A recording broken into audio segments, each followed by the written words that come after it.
Good day, ladies and gentlemen, and welcome to the show on this Tuesday, December 20th, 2022. Almost to Christmas time.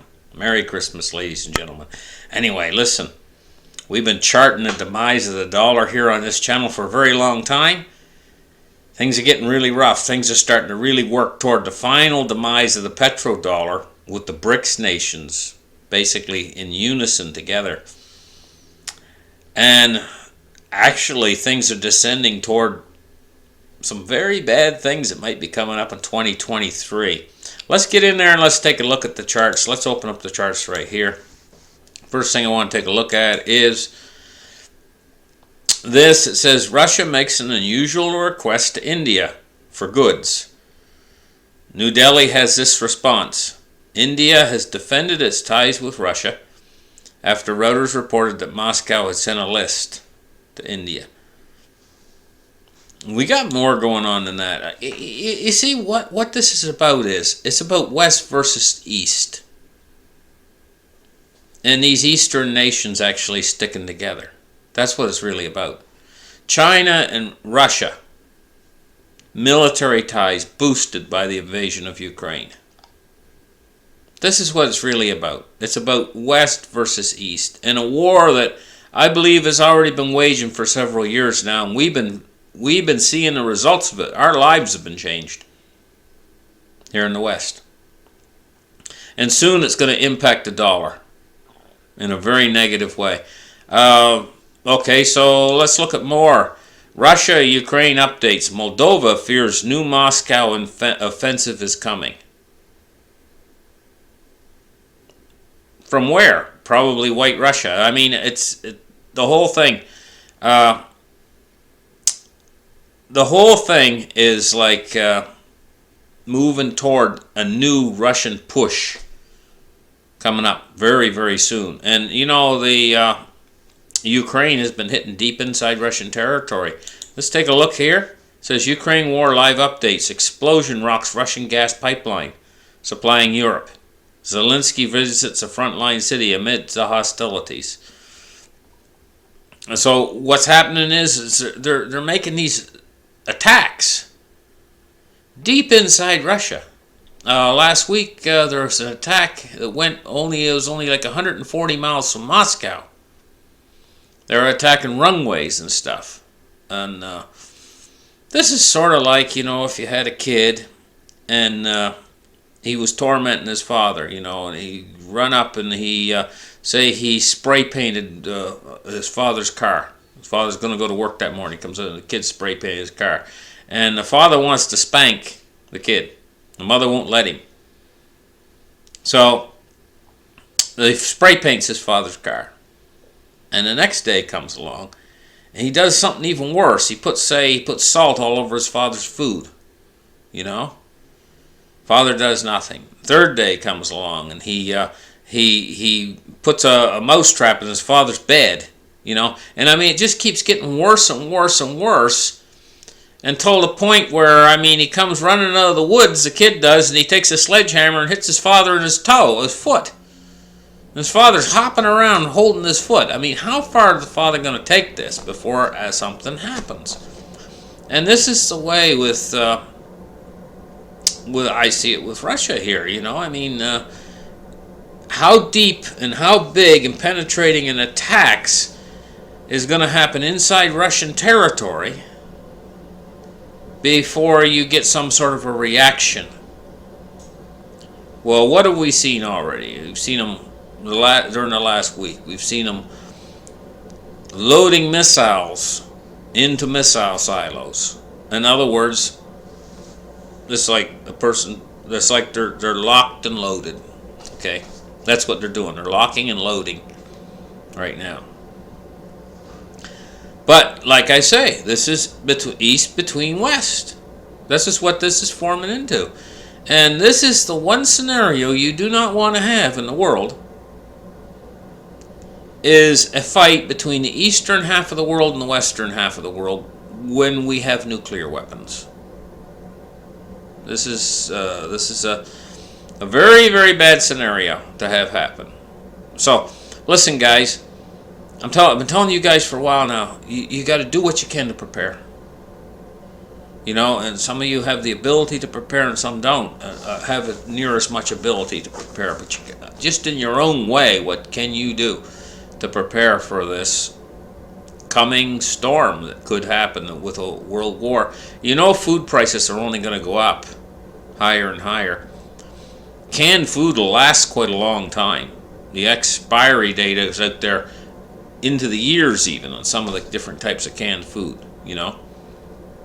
And you can rotate it, buy stuff that you like to eat, but have some extra food on hand, have some extra water on hand, have a medical kit. And you need these things. You need these things in case of a hurricane, a flood, any form of natural disaster that could be coming along. You need these things.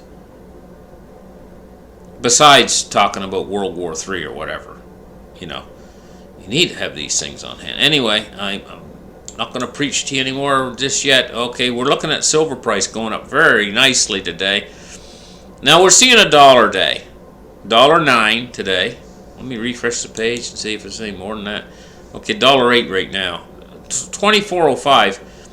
I told you guys years ago that we're going to have $3 days. We got $1 day right now, but we're going to have $3 days to the upside. We're going to have them. They're not here yet, but we're going to have $3 days to the upside. We're at 24.05 right now, which is nice to see $1 day. I mean, that's really good. Gold today, 18.15. We're up $28.30. We've been seeing a lot of volatility in the gold and silver market as of late. Let's take a look at cryptocurrency today, and we're seeing $16,934 for a Bitcoin. And Ethereum, we're looking at $1,219 for an Ethereum. Dow Jones Industrial Average today, it's up 123 points at 32,880. Now listen, guys. Yesterday I did a show on my other channel talking about what I think a nuclear attack would look like. And the only reason why I'm doing that is because unless something changes in this war, we're headed toward possibly an accidental use of nuclear weapons that spreads into a proliferation, or possibly a first strike on one of the countries. Russia just said that they're adopting a first strike policy, or something to trigger it. It wouldn't take much because they're all on high alert right now. If a meteor flew by and they interpreted it as an attack, they could launch an all-scale nuclear attack right now because they're all on high alert. They're all expecting the worst from the enemy right now. And so we're in a great deal of danger right now from this. So on my other channel yesterday, I did a show on what I think it would be like. It's just my interpretation. But I do not see it as being a sort of a thing where all life is annihilated on Earth within a month. I don't see it being that way. I see it being as loss of life would be great, but most of the loss of life would not come from the bombs themselves. Most of the loss of life would come from things like dehydration, poor sanitary conditions, loss of starvation, and in the aftermath, or maybe injury and no medicine or stuff like that, no medical supplies and stuff like that. That's where the loss of life would come from, not from the actual bombs themselves, not from the radiation either. That's where I see the loss of life come from, and I talk about it in great detail and what you can do about certain things that you can do now to make it so that you can actually live through this thing. I also talk about the half-life of the radiation itself. How long is it going to last? How long is it going to be out there? On my other channel. I should put a link up in the description so you guys can access that show on my other channel. And when you go over there, like and subscribe in the link to the other channel. Anyway, moving on, taking a look at the S&P 500 today, which is up 10 points at 3,828. Now taking a look at crude oil. Crude oil is $75.69. It's up 50 cents on the day. And we're going to take a look at bonds and rates today. We see U.S. Treasuries right now are up. Yields are up on the long end of the yield curve. We got a 10-year at 3.67, and we got a U.S. 30-year at 3.73. We're up 9 basis points on the 10-year, and we're up 11 basis points on the U.S. 30-year.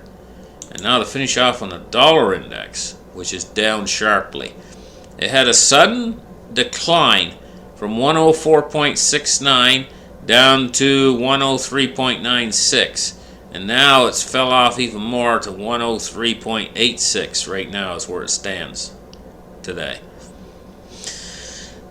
When you can realize that the dollar's being compared against other crap currencies, I mean, it's not faring so well. And this is because the eastern half of the world, the BRICS nations, let's just face facts, folks. They want the dollar gone. They do not want to be under a dollar-denominated world reserve currency system any longer. They want their own. They don't want to trade in dollars anymore. That's the West's control. It represents the West's control of the world. And now the East, they've decided that they want this control for themselves. They want to use their assets. They want to use their markets. They want to use alternatives to the SWIFT system, etc., etc., etc., and create their own banks, their own version of the World Bank, of everything. A duplicate system, but with them in charge. And it's come right down to an economic warfare now at this point. It was started during the last administration, the last United States administration. It was called a trade war. And it's morphed. It's much bigger now. Now it's turned into a serious conflict. East versus West.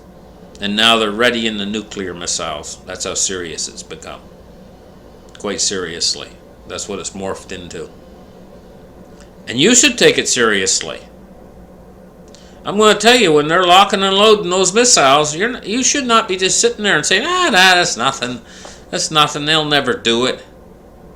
Because any little thing could trigger it at this point. I'm not saying exactly any little thing, but an event. An event could trigger it in the middle of the night. And I talk about it in great detail on that show, so go over there and look at the show. And we'll catch you guys in the next episode. You guys have a great afternoon. Bye-bye.